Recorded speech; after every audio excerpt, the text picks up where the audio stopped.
Vous avez vu comme les réalisateurs d'Invitation au voyage savent nous parler des chocolats couverts d'or, qui en plus viennent d'une région aussi célèbre pour ses plages que pour son cacao. Je vous emmène tout de suite dans l'état de Bahia pour cet héritage chocolaté. On l'appelle d'un nom gourmand, la côte du cacao. Au sud de Salvador de Bahia, au Brésil, elle s'étend sur près de 200 km de longues plages bordées de cocotiers.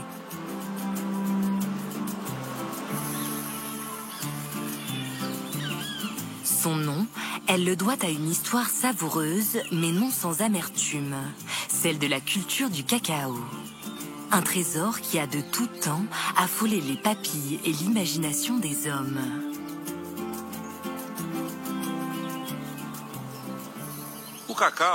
Déjà pour commencer, il y a son nom scientifique. Theobroma cacao, le délice des dieux. Nommé ainsi pour son goût, pour son caractère addictif, pour le plaisir que l'on éprouve à le déguster et l'explosion de saveurs en bouche. C'est pour toutes ces raisons qu'il a été si convoité. Dans la région, nous avons été des pionniers et les plus grands exportateurs de cacao au monde. Et ça a fait notre fortune. Ici, si on disait de quelqu'un qu'il avait du cacao, cela voulait dire qu'il avait de l'argent, qu'il était riche.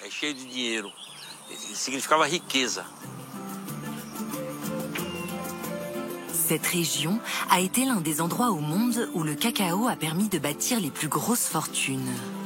Une histoire où se mêlent avidité, sueur, violence et passion. Et qui commence comme un roman d'aventure par l'arrivée d'un homme venu de loin avec de mystérieuses semences. L'origine du cacao dans la région remonte à 1746, avec l'arrivée de graines de l'Amazonie brésilienne dans une ferme qui s'appelait Cubiculo, apportée par un Français, Louis Varno. L'initiative de Louis Varno, un marchand, n'est pas immédiatement couronnée de succès. Il connaît pourtant le potentiel commercial de ce petit arbre, le cacaoyer. Ces fèves permettent la fabrication du chocolat dont la noblesse européenne raffole. Mais le cacaoyer est capricieux et ne devient productif qu'après de longues années. Après quelques essais infructueux, les planteurs locaux lui préfèrent la canne à sucre et le café. Ce n'est qu'au début du 19e siècle que débute l'épopée des pionniers du cacao. Des hommes d'humble ascendance, parfois même des esclaves affranchis, viennent de toute la région pour y tenter fortune. Le seul moyen de pénétrer cette forêt extrêmement dense était d'emprunter les cours d'eau. Ces cours d'eau ont permis aux hommes d'avancer à l'intérieur des terres et de créer les premières plantations. C'était un environnement très hostile. Il fallait affronter des animaux inconnus, des maladies, cette humidité, cette chaleur, les moustiques. Les conflits entre ces hommes et les indigènes étaient fréquents. Tout cela représentait un immense défi. Quand les pionniers ont commencé, ils ne savaient pas comment s'y prendre pour cultiver le cacao. Il leur a fallu inventer des techniques agricoles. Le cacaoyer est un arbre originaire de la forêt amazonienne. Et il fallait donc essayer de créer un environnement qui reproduirait un peu les conditions climatiques de l'Amazonie. Après de nombreux essais, ils ont mis au point une technique appelée cabroca, qui consiste à couper les arbustes, puis à planter les cacaoyers à l'ombre de grands arbres, ce qui permet de conserver beaucoup d'humidité au sol. Ce processus a été très compliqué, mais avec le temps, il s'est avéré extrêmement productif. Durant la première moitié du 19e siècle, la culture du cacao demeure relativement modeste. Mais à partir de 1870, les cours mondiaux du sucre s'effondrent et son économie, pilier de la région, connaît une crise sans précédent. Le cacao devient le nouveau Graal. Des hommes arrivent en masse pour tenter leur chance et défrichent à tour de bras. Et ce sont de riches familles qui vont en profiter. Comme celle de la Fazenda Provisao, l'une des exploitations les plus opulentes de la région. Les puissants profitaient de ces nouveaux venus pour défricher, planter et cultiver. Et ces derniers espéraient en tirer avantage.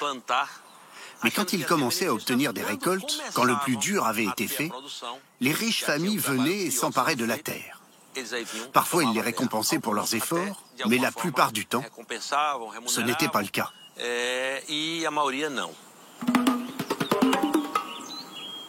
Par la force ou par des manigances légales, ces puissantes familles mettent la main sur d'immenses parcelles de terre déjà plantées de cacaoyers ou qu'ils destinent à l'être. On surnomme les chefs de ces clans les colonels du cacao. Ils règnent sur leur domaine comme autant de seigneurs et exploitent impitoyablement leur main-d'œuvre.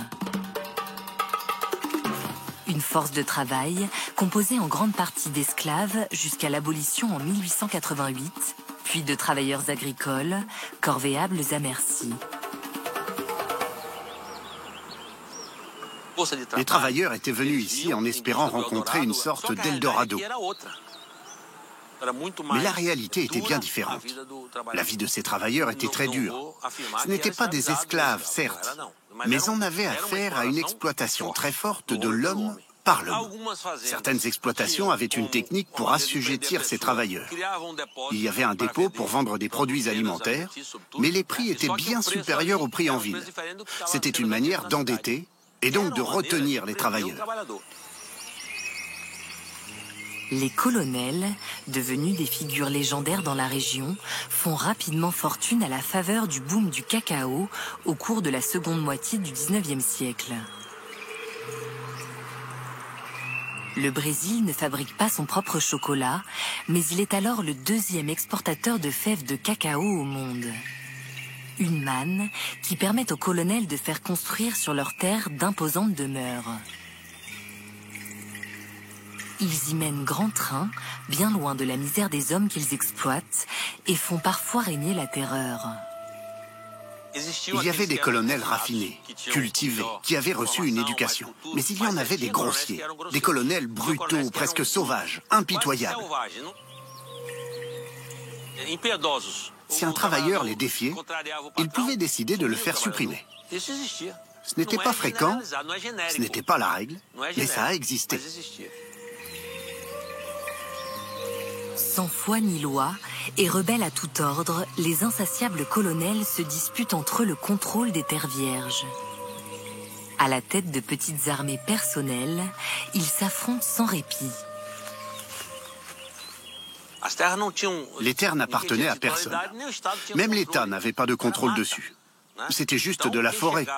Et celui qui arrivait le premier en prenait possession. Ça a créé de grands conflits, qui ont parfois mis des années à se résoudre. Les guerres entre ces familles ont été sanglantes et ont engendré nombre de morts. L'un de ces conflits fonciers entraîne en 1912 une intervention armée de l'État brésilien pour rétablir l'ordre. Il arrive aussi que les choses se résolvent pacifiquement par des mariages entre membres des familles en conflit. Ce qui concentre davantage encore la richesse du cacao. Acheminées en bateau par les fleuves, puis par une voie ferrée, les précieuses fèves partent pour le reste du monde depuis le port de la ville d'Ilhéus.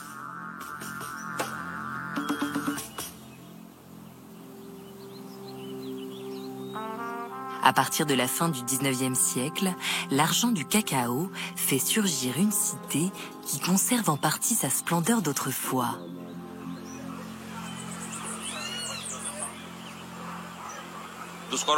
Les colonels étaient en rivalité pour se faire construire chacun une maison plus belle que celle des autres. Il y avait une émulation, une compétition pour montrer qui était le plus puissant. Leurs demeures étaient bâties par des architectes qu'ils faisaient venir de l'étranger. Des bâtiments publics et des hôpitaux ont été construits avec l'argent de propriétaires de plantations.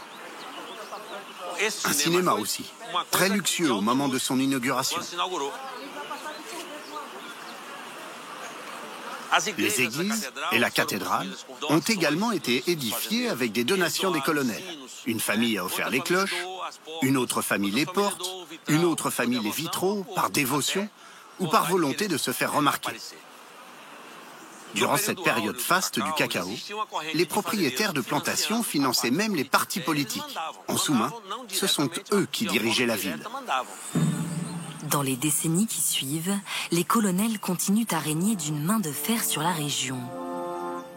Mais un cataclysme va changer le cours du destin et pulvériser leur fortune. À quelques dizaines de kilomètres d'Ilhéus, des propriétés fantômes racontent cette tragédie. Nous sommes ici dans une région appelée Rio do Braço, qui était un endroit très célèbre à l'époque des plantations de cacao. Elle faisait partie des régions les plus riches et était peuplée par les travailleurs du cacao. C'était un endroit très fréquenté qui grouillait de vie. En 1989, une maladie survient brutalement et va tout dévaster. La maladie du balai de sorcière. Un champignon maléfique venu d'Amazonie qui rend les arbres chétifs et fait pourrir les cabosses de cacao. On pense que la maladie a été apportée à Bahia par la main de l'homme. Coup d'un militant désirant briser le pouvoir des voraces colonels du cacao? Ou bioterrorisme d'un pays concurrent? La vérité n'a jamais été établie. La décadence a été fulgurante, car ce champignon se déplaçait avec le vent. Et le vent ici est très fort. Malheureusement, ici nous avons vécu cette réalité. Et ça a été une période très difficile. Cette région, qui connaissait une réussite flamboyante, est devenue un sujet de lamentation. Comme vous pouvez le voir, les habitants ont dû tout laisser. Ils ont abandonné leurs maisons. Environ 200 000 emplois ont été perdus. Beaucoup de personnes se sont suicidées, nombre de familles ont été brisées. Les gens ont commencé à chercher du travail ailleurs pour survivre. Le Brésil est passé de 3e exportateur mondial de cacao à un statut d'importateur. Et les colonels ont disparu. Depuis, la filière du cacao bahianais a repris de la vigueur. Et nombre de producteurs ont choisi de le cultiver comme à l'origine, à l'ombre des grands arbres. Une méthode qui permet de préserver la forêt tropicale et sa biodiversité. Et si auparavant le Brésil ne faisait qu'exporter ses fèves, il fabrique aujourd'hui son propre chocolat avec des artisans créatifs comme en témoigne Cacao Doceo dans le centre d'Ilhéus.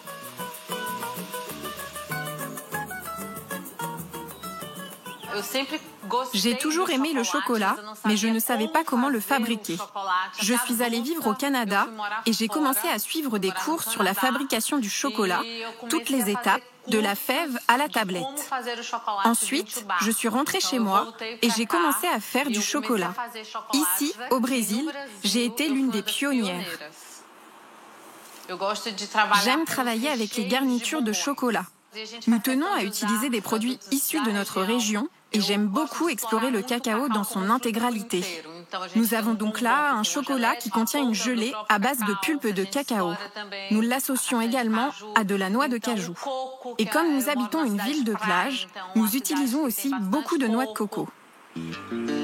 Le chocolat de Bahia commence aujourd'hui à se faire connaître dans le monde et ses artisans se font peu à peu une place dans l'univers délectable du chocolat gourmet. La dégustation n'est pas totalement terminée. Pour Papy, aujourd'hui, je vous invite à Taïwan. On va manger des sandwichs. Je laisse Sean vous dire